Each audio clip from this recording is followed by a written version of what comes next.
نحمدہ و نصلی علی رسولہ الکریم۔ ایک سوال ہمارے پاس ہے قرآن مجید میں، ارشاد ربانی ہے وجوہ یومئذ ناظرہ الی ربہا ناظرہ، کچھ چہرے اس دن تر و تازہ ہوں گے، اپنے رب کو دیکھنے والے ہوں گے۔ تو سوال یہ آیا کہ کیا جنت میں اللہ رب العزت کا دیدار ہوگا یا نہیں ہوگا، اور عورتوں کو اللہ رب العزت کا جنت میں دیدار ہوگا یا نہیں ہوگا۔ وجوہ یومئذ ناظرہ، کچھ چہرے اس روز تر و تازہ ہوں گے، الی ربہا ناظرہ، اپنے رب کو دیکھنے والے ہوں گے۔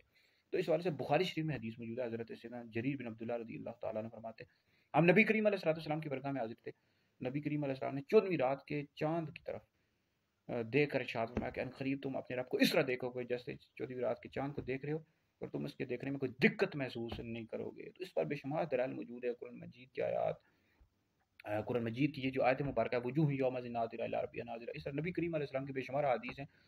تو اس سے ثابت ہوتا ہے کہ جنت میں اللہ رب العزت کا دیدار ہوگا، ٹھیک ہے جی، اور اس کا انکار کرنا گمراہی ہے۔ اس پر بے شمار دلائل موجود ہے۔ تو جنت میں اللہ رب العزت کا دیدار ہوگا مومنین کو۔ تو بہرحال عورتوں کے والے سے اختلاف ہے کہ ان کو ہوگا یا نہیں ہوگا، لیکن قرآن مجید میں چونکہ مطلق طور پر ارشاد فرمایا گیا وجوہ یومئذ ناظرہ الی ربہا ناظرہ، تو مردوں کو بھی اللہ رب العزت کا جنت میں دیدار ہوگا اور عورتوں کو بھی ہوگا۔ تو اب یہ کس طرح ہوگا، یعنی کسی جہت میں ہوگا یا مکان، شکل، ان سب چیزوں سے پاک ہوگا، مکان سے، شکل و صورت سے، ٹھیک ہے جی۔ تو جیسے کہ بخاری شریف میں حدیث موجود ہے کہ اس طرح دیکھو گے جیسے 14ویں رات کے چاند کو دیکھ رہے ہو۔ تو جب دیکھیں گے تو انشاءاللہ بتا دیں گے، انشاءاللہ جنت میں ہم بھی جائیں گے، تو ہمارے والدین، استاد، بہن بھائی، آل اولاد، انشاءاللہ سارے مومنین جنت میں، جو بھی جنہوں نے نبی کریم علیہ السلام کا کلمہ پڑھا وہ جنت میں انشاءاللہ ضرور جائیں گے۔ تو بہرحال اس کا انکار کرنا یہ گمراہی ہے۔ جنت میں دیدار ہوگا اللہ رب العزت کا۔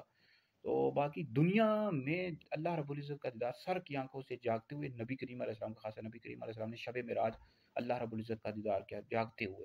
اگر کوئی شخص دعویٰ کرے کہ جاگتے ہوئے میں نے اللہ رب العزت کا دیدار کیا تو یہ کفر ہے۔ خواب میں اللہ رب العزت کا دیدار ہو سکتا ہے، جیسے امام اعظم علی رحمۃ اللہ علیہ نے خواب میں اللہ رب العزت کا دیدار کیا۔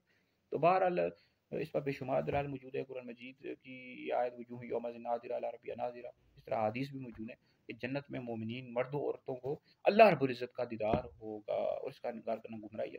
بہرحال ویڈیو سنیں، دیگر لوگوں تک پہنچائیں، یہ آپ لوگوں کے لیے بہت بڑا صدقہ جاری ہے۔